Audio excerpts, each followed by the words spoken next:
Hey everyone, welcome to today's weekly chat. Today we go over the whole pre-construction process, how it works and how it benefits you, and you can determine if it makes sense for you to go pre-construction or buy a resale investment condo. Enjoy. Alex Wilson, team lead at alexjwilson.com, and again, our director of operations, Kyle DeVigi with Remax Wealth Builders Real Estate. Kyle, what are we talking about today? I really want to talk about the process of buying a pre-construction condo in Toronto. We continue to get questions from a lot of our clients about how the process actually works, and I think it'd be great to share some of our knowledge today with them. Yeah. So why don't we start out with talking about what a pre-construction condo actually is? So a pre-construction condo, and we're in the midst of launch season right now, so if I'm seeming a little droopy on energy, I'm tired today. But it's been working hard. Yeah, it's been working hard. But I think it's a great question because that's what I'm getting right now and that's what we're selling. So a pre-construction condo, what you're doing is you're ultimately buying the right today to purchase so you're setting into the price point into a specific unit today that you can buy at a future date. So you're locking into a price point. That's really what a pre-construction condo is. And then in 3, 4, 5 years, the building is going to be complete. And then you close on that transaction with the builder on that set price that you agreed to 3, 4, 5 years previously. So it's a great way to move money, that I've said before, from your personal bank account into the real estate bank and participate in appreciation without actually owning the physical asset of real estate. Because the physical asset doesn't actually exist yet. Does not exist. Pre-construction, the building has not started yet. Correct, yes, yeah. Yep.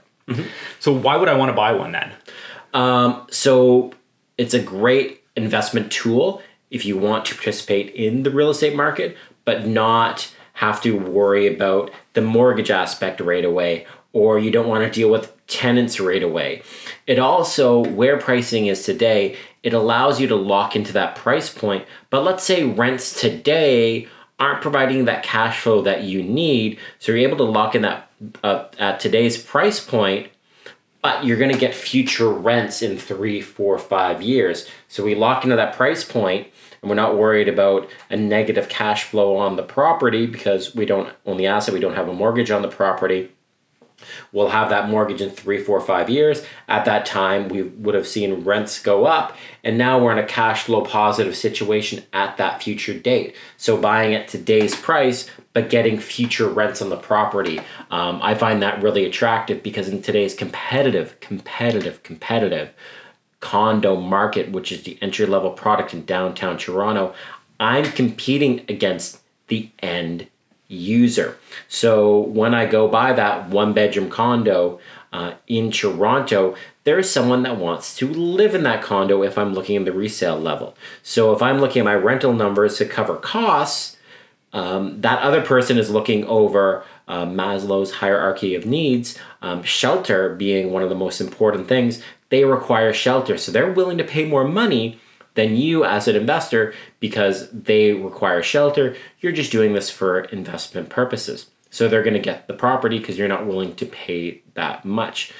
In the pre-construction market, it's reverse. Again, the end user is looking for shelter, but the shelter isn't going to be ready for 3, 4, 5 years. You as an investor are looking for a return on your investment. You are no longer competing with that end users. End users aren't typically buying pre-construction in that first release because it's too far out for them to accommodate their shelter requirements. So now we're not competing against end users anymore. We're just in there with other investors, and then we're able to look at our rental numbers, and the rental numbers make more sense. It's completely passive investment at the beginning, right? Completely. You just put your money down and then forget it for a few years until the building is actually built. A great way to put it. It is a passive investment. There is really no involvement. So yesterday I had a call from someone and we talked about the signing process, which we'll get into. And then he's like, well, what do I do after? And I'm like, well, just make sure the money's in the bank account for your upcoming deposit checks. I'm like, that's it. We'll talk again in 2021, 2022 when the building's done. There isn't much to do after that initial phase of deciding on a unit, securing a unit, signing, just making sure that you have the money in the account when the deposit checks come out. So it is truly a passive, set it and forget it kind of operation. That's great. And this is what most of our investors do, are they're buying pre-construction condos. So Alex, I've decided to finally buy a pre-construction condo. What's the process like? How does it differ from resale? Yeah, so it is quite different from the resale process. In the resale process, I'd send you an MLS listing, we go see the property, you decide if you like the property, you'd make an offer to the person selling the property, then the offer could potentially be accepted, could be some negotiation, you provide a deposit, and then you close on the property in 30 to 60 days. On the pre-construction wise, it is quite different. So pre-construction property, we're buying off plan. So then what we would do is we'd select the plan that is available to you, buy it off paper. Then we go to sign the contract. So the contract, it's really a thick document, about 40 pages deep, that is heavily favored to the developer.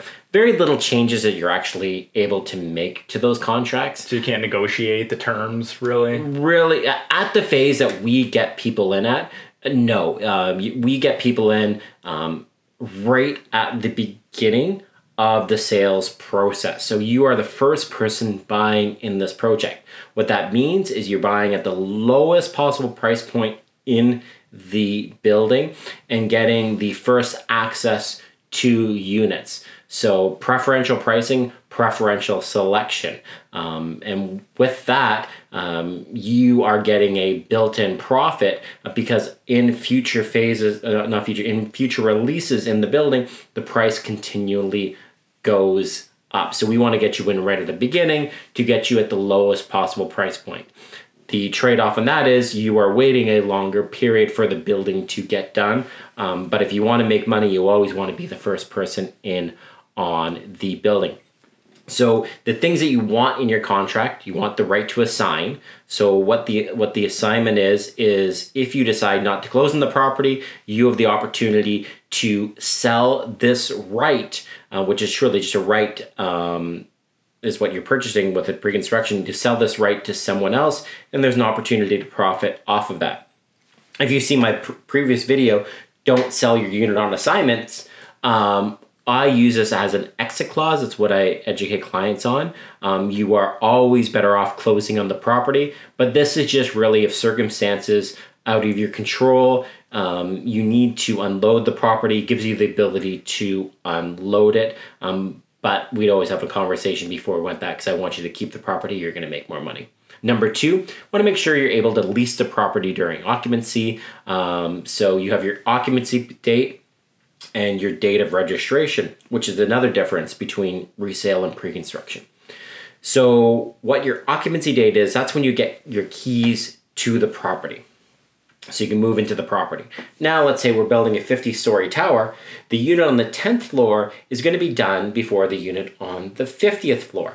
So they give you keys to the unit on the 10th floor, but you haven't closed on the property yet. Title hasn't transferred over to you, and this is to protect you, the consumer. So you get your keys to the property, and they continue building the building.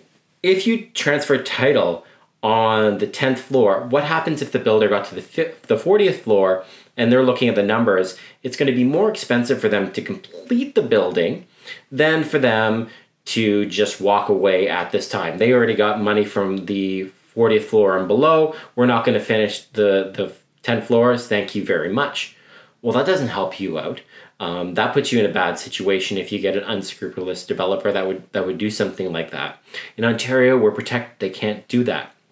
So you get your keys for the 10th floor, but the building has to be finished before the building can register and title is transferred. And the city is the one that dictates when that process can happen. They're sending people there and sending inspectors in, they're sending engineers in to make sure everything is to a satisfactory level before that title will be transferred. When title is transferred, that's when you get the mortgage on the property. So that's your difference between your occupancy date and your date of registration. This period can last anywhere between 3 months to 6 months to sometimes a year. It really just depends. Now, during that time, you are paying an occupancy fee. That occupancy fee is made up of your maintenance fee, property tax, and the interest-only portion remaining on the outstanding balance for the unit. And that's calculated at the prime rate. This cost would be lower than if you just had your traditional mortgage on the property with your maintenance and property tax on the unit. So during that time, you're paying this occupancy fee, and what we do is we rent the unit out, and that rent is going to cover the occupancy cost, and you're really going to have a nice piece of cash flow during that time because we're not paying a full mortgage amount on the property. So we want to have that right to lease so we can lease it during that occupancy period. Then number 3, we want to have caps on our development charges. So what development charges are? These are charges that the city charges the developer for every unit to complete in the building. Now the issue is the developer doesn't know what the development charge will be in 5 years. So what they say is that, okay, your development charges are included in the price for this unit, but we don't know what the increase is. We don't know what the development charge is going to be in 5 years.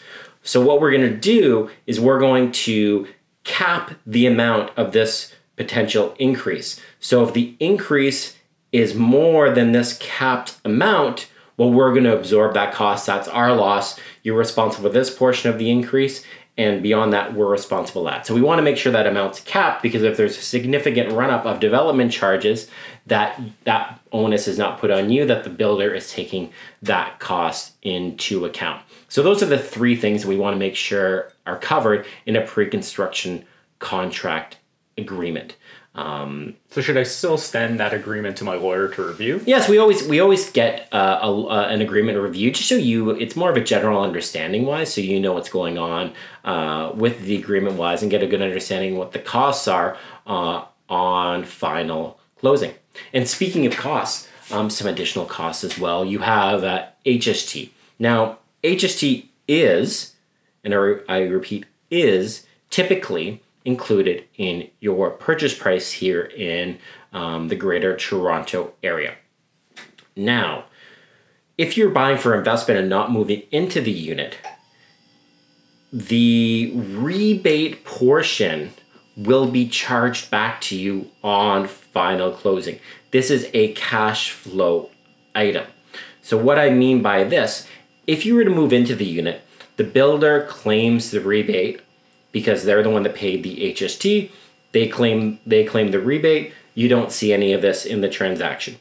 If you're not moving into the unit and you're an investor-wise, then the builder's like, okay, we don't know what you're going to do with this unit. We don't feel comfortable claiming this HST rebate because if you dispose of the unit before or do something, we're going to get charged back for this. So you are going to have to claim the rebate on your own. So what does that mean? Is the builder charges you that rebate portion on final closing, it's roughly $24,000. Then as soon as you close, you apply for the rebate back. You just show the government your 1-year lease. Your lawyer can do this, so there's other consultants that do this out there for a living. You get your rebate back, probably usually somewhere between 6 to 8 weeks. So you pay out $24,000, and in 6 to 8 weeks, you get your $24,000 back. Kyle, you went through this process. Really easy, right, to do the HST rebate-wise? Yeah, it was completely seamless. My lawyer handled everything. I didn't really have to worry about it. Yeah. Just sent in the lease, and it was done. Exactly, yeah. So that's the process for the HST rebate. So it's a cash flow item. There are typically some other charges in the contract as well for meter hookup charges, various administration charges, and those kind of things. Just you want to go over those things and make sure you have a good understanding of what the total cost will be on final closing wise, which again is typical for any pre-construction wise, but different from a resale transaction. And we're able to pretty closely calculate what that final value is going to be, so there aren't any surprises, right? Exactly. It's pretty standardized. Yeah. And this is why, and another thing that you have in a pre-construction deal, you do have a 10-day cooling off period. So you do sign this big long agreement, but that's when you have the time for a lawyer to review and you can go over these numbers just to get a better understanding. Okay, what are my costs are involved? So within that 10-day period, you can walk away from the deal, no penalty to you. This is in law with Ontario for condo sales, not for new home sales. This doesn't apply for new home sales. This just applies for new condo sales. You do that 10-day protection period in that. That also gives you time for your lawyer to review the contract, for you to set up financing possibly if you need it, make sure you're in a good situation is there, and get all your ducks lined up. So for traditional resale, you need a 20% down payment. Is it the same for pre-construction, or how does it work? So you have a tiered deposit system in a pre-construction wise. Typically, it's going to be around a 20% deposit structure for a pre-construction property. I'll just say a random one. So typically, it's $5,000 on signing. You provide a check. That check isn't cashed till the end of your 10-day cooling off period.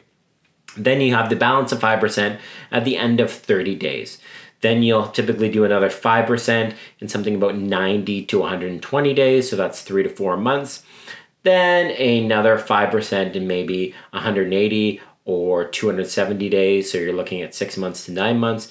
Then your final 5% could be in 365, so 1 year, or 540 days, so 1 year and another 3 to 4 months. So you're not coming up with 20% day one. It's really spread out over a 1 year, 1.5 year period. So you don't have to worry about having all that money together right away. You have time to maybe accumulate that money, send up a line of credit off your principal residence, or disperse some other assets to come up the rest of that down payment. That's how you're able to come up with 20%. So it's not all in one shot where you're typically buying a resale. You have a scaled system where those deposits are coming out over a longer period of time. And the payment process itself is very simple. You're literally cutting 4 checks that you bring to the sales center, and they give you the amounts and the dates for those checks as well, and the money comes out. Yeah, you're just writing post-dated checks, and you give them to the builder at that time, and then on the date that post-dated check is written, that deposit is then cashed into the account. Now, I want to be very clear on this. It is cashed into the builder's lawyer's trust account.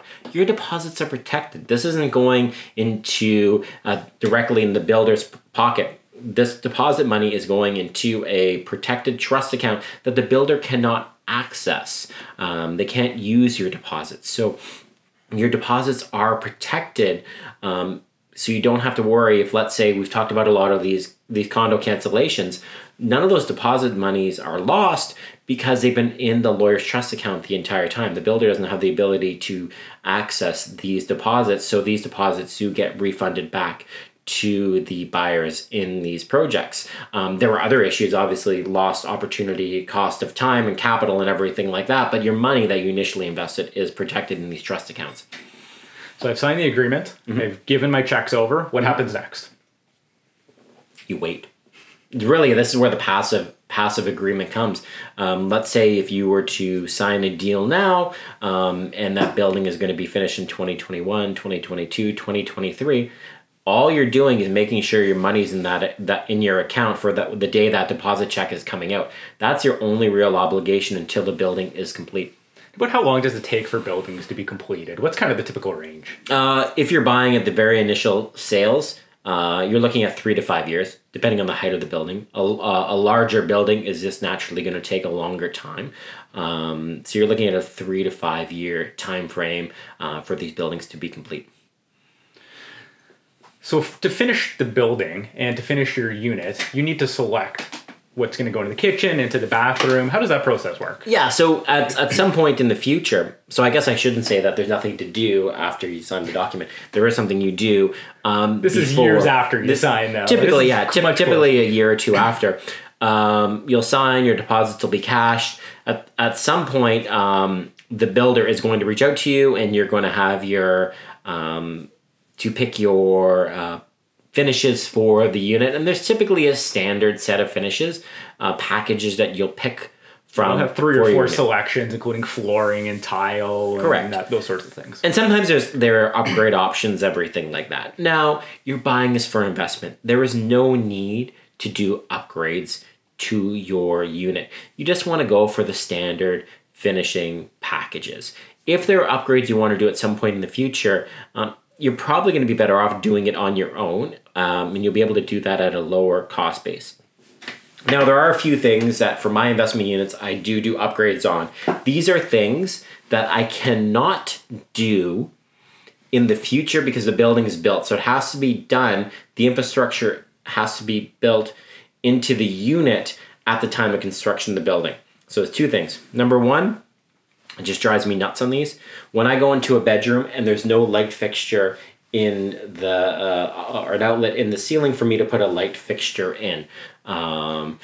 It bothers me a lot. I always pay the extra money to have that fixture put in. Why I can't do that after the fact? It's poured cast concrete, so the electrical infrastructure has to be put into the concrete to put that above outlet in so we can put a light fixture in.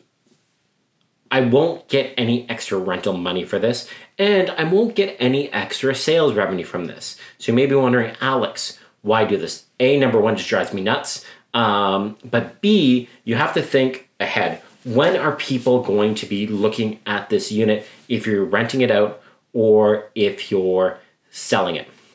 Typically in the evening. So if they're looking in the evening, the sun has gone down. So natural light is going to be limited in the unit. And if there's no lights for them to turn on, the units can be very dark, so my unit's not going to show very well. So I want to make sure they're able to turn lights on. So this will give me better showability in evenings-wise, whether I'm renting it out or if I'm selling it, which could lead then to a faster turnaround time for sale or rental revenue, or potentially a higher value, sales value as well. Not because I specifically had the fixture in there, but just because my property will show better. Number 2, gas lines. Now, I put an asterisk star beside this, if they're available. They're not always available. They're more rare than the norm. And I wouldn't say buy a building just, or just limit your building to, or don't limit your buying to buildings that specifically have gas lines. But if it does have a gas line, I always install the gas line onto the balcony or terrace area. The reason being is I can't do that after the fact. So I need to build that infrastructure in, and I feel that offers some value into the future wise because due to Toronto bylaws, I cannot have a propane barbecue on my balcony. So I do know there's a segment of the population that there's huge value to having a barbecue on the balcony. So I have to have a gas line to the balcony in order to put a barbecue on. Otherwise, I cannot have a barbecue out there. So I always pay the extra money to install a gas line for a barbecue because I can't do it after the fact. Only 2 upgrades I do. Yeah.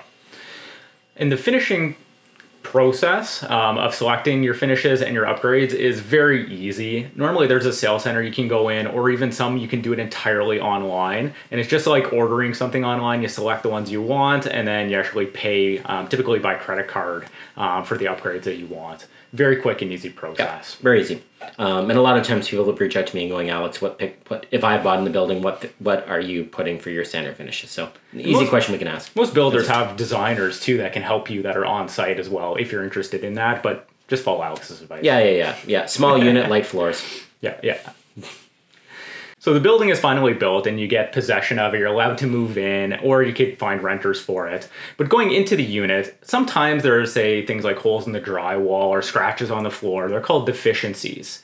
So what do you do about those issues? Yes, so in regards to deficiencies wise, you'll always do a pre-delivery inspection before you get your unit. So before you get keys to the unit, you're going to go into the unit, and there's typically a third party there, and you are both going to go through the unit, and you're going to pick through any of those issues in the unit. Again, scratches in the floors, holes in the drywall, potential missing finishes in regards to door handles and everything like that. All that stuff is going to be repaired in the unit, and there's a full list to do that, and there's a full process to do this. All these units are covered under Ontario warranty. This is the new home warranty corporation for Ontario-wise. So you have full warranty protection on these units, knowing that even if the builder doesn't fix this, there is a organization out there that you can go to and they'll go and fix these items in the building for you. It's specific to Ontario, so you do have a third-party protection system here. Just like if you had a warranty on your car, you have this tear-in warranty, and the tear-in warranty covers various levels. You have your 1 year for stuff that's inside the unit, your 2 year for things in the walls, and then for your 7 year for the actual foundation and items in the building wise. So just kind of, again, think of the car in regards to interior, drivetrain, those various things, your different levels of warranty wise. You have that warranty, that peace of mind that even if there are issues, and you're not able to get the builder to fix it, you have a third party to go to that will fix these types of items for you. When I got possession of my last investment unit, my unit was done, but the hallway and the rest of the building was nowhere near close to being finished. The elevators still had wood protection up, and it doesn't mean that the building is finished, right? It's still under construction. Correct, yeah. So this goes back to when I go talking about occupancy, your occupancy date and your date of registration. Your unit may be done, but the building is still in the process of being completed. During that time, you have the ability to rent out your unit. Different builders give their buildings in different states of completion during that occupancy period. So some like to give their units over at the time when the building is hotel ready, is what they like to call it. So you wouldn't know that there's still construction going on in the building. Other builders, it will be more of a raw product in the common areas when you get your unit. So there's different levels a builder is going to give you occupancy to the building wise. And that's just something to keep in mind. Another thing that I want to bring up as well is when you get the unit, time of year wise. You don't have any control over this. It is completely random. So don't base any of your decisions on this. I just want to give you a heads up. If you get occupancy of your unit in April, May, June, July, August, September, even October, great times of year to get occupancy. Getting occupancy in November, December, January, February, these times of year, it's going to be a slower time. So during that occupancy period, we may have a month or two or vacancy-wise before a tenant moves into the unit. I'm just going to call it the occupancy lottery. Again, there's no control you have over it. Buildings are typically delayed during their construction period. So even when you see on your agreement, when you say where your tentative occupancy is, that date is going to change. So you can't control when you're going to get occupancy of your unit, but just to be aware that you may want to budget into your numbers maybe a month or two of a vacancy period during occupancy wise, depending on the time of year you get your unit. Yeah, it's good advice.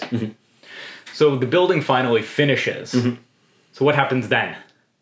Building finishes, so building registers, you mean? Yes. So building registers, now that's when you close on the unit. You are going to get title of the unit. That means you've given the builder, let's say 20% of the purchase price. You're going to have to pay the builder the other 80% you owe them for them to transfer title. Any additional closing costs, those development charges I talked about, the land transfer tax, that's going to be due at that time.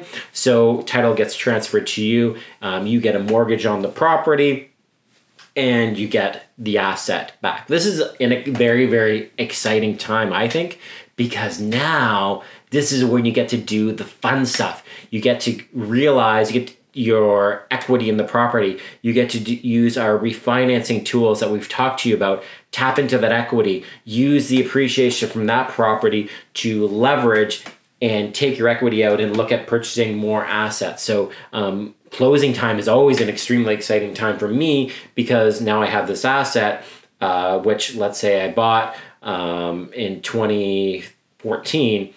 I have two closing this year, so I'm talking specific examples. I bought purchase units in 2014. I bought them for the low to mid 200s. Now they're both worth over 500,000.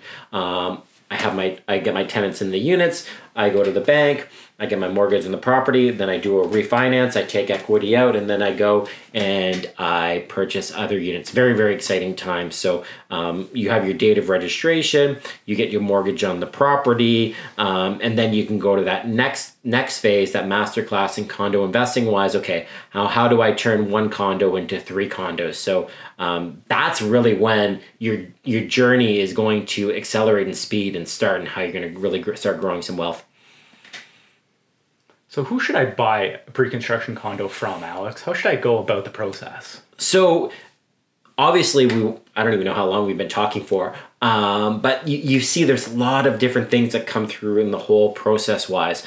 I personally say that you want to be buying a unit from someone that has some investment experience. So if you're interviewing people that are going to represent you for pre-construction wise, you want to make sure that they've gone through the process themselves, own investment properties themselves, because there's the act of buying the investment property, then there's the act of guiding you on how you can take that investment asset and grow it into a multi-property, multi-unit portfolios worth millions of dollars. So how do they own investment condos?